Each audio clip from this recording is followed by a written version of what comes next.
Hello busy people, back to you with another అమ్మాస్ cooking recipe. So ఇదైతే చాలా బాగుంటుంది, ఖచ్చితంగా మీకు చాలా ఇష్టమవుతుంది. ఫస్ట్ అయితే బటన్ మష్రూమ్స్ తీసుకోండి. బటన్ మష్రూమ్స్ని ఇలా బాగా క్లీన్ చేసుకోవాలి, చాలా డస్ట్ అంతా ఉంటుంది అన్నమాట, పైన లేయర్ వచ్చేస్తుంది అలా క్లీన్ చేసుకుంటే. సో రెసిపీ ఏమనుకుంటున్నారా? It's kaju mushroom pakoda. So ఇలాంటి బటన్ మష్రూమ్సే తీసుకోవాలి, వేరే మష్రూమ్స్లో అయితే అంత టేస్టీగా ఉండదు. సో తీసుకుని ఇలా బటన్ మష్రూమ్స్ ఇలా చిన్నగా కట్ చేసుకోవాలన్నమాట, ఎందుకంటే తర్వాత మనం కలుపుకుంటాం కదా, అది బాగా పట్టాలి అంటే బాగా అలా చిన్నగా కట్ చేసుకోవాలి మష్రూమ్స్ని. ఈ బటన్ మష్రూమ్స్లో proteins, carbohydrates and additionally fibre, fluid, folate, potassium, selenium, zinc, vitamin B6 and C కూడా ఉంటాయి. సో చూసారు కదా ఎంత న్యూట్రిషియస్ ఇవి. సో మీరు కూడా ట్రై చేయండి మష్రూమ్స్తో. ఇంకా మష్రూమ్స్ అన్నీ ఇలా చిన్నగా కట్ చేసుకున్నాక కావాల్సిన ఇంగ్రీడియంట్స్ అనమాట. సో జింజర్ గార్లిక్ పేస్ట్ తగినంత, అండ్ ఉప్పు చూసుకుని వేసుకోండి, అండ్ ధనియాల పొడి, కొరియాండర్ పౌడర్, అండ్ నెక్స్ట్ పసుపు. నేనే చెప్పాను కదా, ప్రతి ఒక్క దాంట్లో పసుపు యాడ్ చేసుకోండి, అండ్ కారం పొడి. బాగా పట్టాలి ఇవి, చిన్నగా కట్ చేసుకుంటేనే ఇవన్నీ బాగా పడతాయి. అండ్ నెక్స్ట్ ఏమో శనగపిండి. ఖచ్చితంగా పకోడాలు చేస్తున్నామంటే శనగపిండితోనే కదా చేస్తాం. శనగపిండి, besan flour and corn flour ఒక 2 టీ స్పూన్స్. ఎందుకంటే కరకరలాడాలి కదా పకోడా, అలా కరకరలాడాలంటే ఖచ్చితంగా కార్న్ ఫ్లోర్ అనేది ఈ పకోడాకనే కాదు, వేరే ఏది చేసినా మీరు 1 టీ స్పూన్ కానీ ఒక 2 టీ స్పూన్స్ కానీ కార్న్ ఫ్లోర్ యాడ్ చేస్తే కరకరలాడితే అన్నమాట.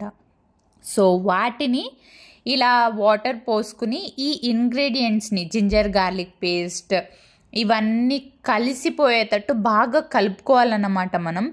అవి ఇక్కడ బాగా కలిస్తేనే అక్కడ మష్రూమ్ పీసెస్కి బాగా పడతాయి. సో ఇలా కలుపుకున్నాక ఇంకా కట్ చేసుకున్న స్మాల్ మష్రూమ్ పీసెస్ని వీటితో యాడ్ చేసేసుకోవాలి.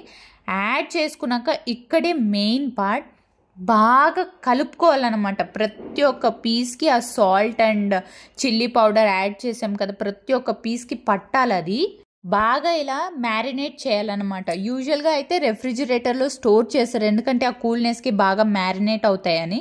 సో అలా కాకుండా కొద్దిసేపు అలా మూత పెట్టుకుని పక్కన పెట్టేసుకున్నాక ఒక ప్యాన్ పెట్టుకుని ఆయిల్ వేసుకుని ఇలా ఒక్కొక్కటికి మెత్తుకోకూడదు కదా, సో చిన్నగా ఒక్కటొక్కటే ఇలా ప్యాన్లో ప్లేస్ చేసుకోవాలి మష్రూమ్స్ని. సో ప్లేస్ చేసుకుని ఎక్కువ వేసుకోకండి, ఎందుకంటే ఒక్కొక్క దానికి మెత్తుకుని పోతాయి కదా, అలా కాకుండా ఇలా సెపరేట్గా ఉండేలాగా కొద్దిగా కొన్నే వేసుకుని హై ఫ్లేమ్లో పెట్టుకుంటే మాడిపోతుంది. సో లో ఫ్లేమ్లో పెట్టుకునే ఫ్రై చేసుకోండి వాటిని. మష్రూమ్స్ అనేది తొందరగా ఉడికిపోతాయి, ఏదర్ సాంబార్లో అయి ఉండొచ్చు, కర్రీ అయి ఉండొచ్చు, ఇలా పకోడా అయి ఉండొచ్చు. సో లో ఫ్లేమ్లో పెట్టుకుని చేసుకోండి. బాగా ఉడికేదాకా మీకు అర్థమైతే డార్క్ బ్రౌన్ కలర్, అంటే మరీ డార్క్ కాదు, ఒక బ్రౌన్ కలర్ అలా ఈ కలర్ వచ్చేదాకా బాగా ఫ్రై చేసుకోండి. ఫ్రై చేసుకున్నాక పక్కన ఒక ప్లేట్ తీసుకుని టిష్యూ పేపర్ అనేది వేసుకోండి. ఈ టిష్యూ పేపర్ ఎందుకంటే యూజువల్లీ అందరికీ తెలిసే ఉంటుంది, ఆయిల్లో ఏదైనా ఆయిల్ ఐటమ్స్ తక్కువ కదా మనం తినడం. సో ఇలా ఆయిల్ ఐటమ్స్ చేసుకున్నప్పుడు అలా టిష్యూ పేపర్ వేసుకుంటే ఆయిల్ అనేది పీల్చుకుంటుంది అన్నమాట ఆ టిష్యూ పేపర్. సో అలా టిష్యూ పేపర్ వేసుకుని దానిపైన ఇలా ఫ్రై అయిన మష్రూమ్స్ని ప్లేస్ చేసుకోండి. సో తర్వాత ఒక వాయి వేసిందమ్మ, సో ఇంకో వాయి వేస్తుంది. ఇప్పుడు జిమ్కి వెళ్ళే వాళ్ళు ఎవరైనా ఉంటే 18 grams ఆఫ్ మష్రూమ్ రోజు తీసుకుంటారు.